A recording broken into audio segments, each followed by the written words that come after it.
We already know that a verb describes an action or state, and that the tense of the verb shows when the action or state takes place.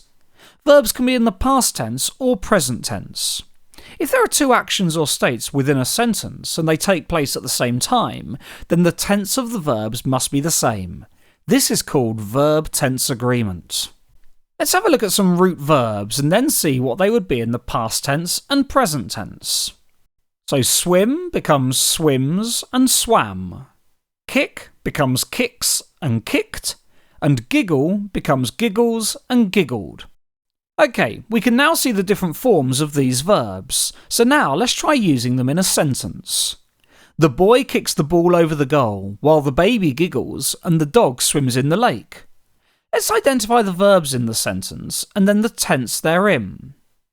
They're all in the present tense, so this tells us that these events are all happening now and at the same time.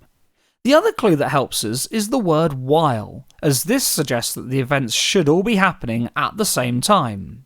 We can say there is verb-tense agreement in this sentence, as the verbs are all in the same tense.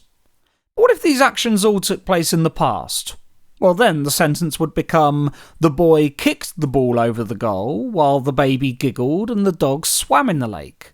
Again, there's still verb-tense agreement here, as all the verbs are in the same tense, in this case, the past tense. Okay, here's one more example. When the doorbell rang, the dog barked and the cat hid. So what are the verbs? Well, they're rang, barked and hid, and they're all in the past tense. So since they're all in the same tense, we can say there is verb-tense agreement. If actions take place at different times, then they may need to be in different tenses. Here's an example. Yesterday I ran to school, but today I am walking. The verbs are ran and am walking. Ran is in the past tense, and am walking is in the present tense. So here we don't have verb-tense agreement. But it doesn't matter, as the actions are not taking place at the same time, so it wouldn't make sense to use them in the same tense. So, when actions take place at the same time, there needs to be verb-tense agreement. That is, all the verbs in a sentence should be in the same tense.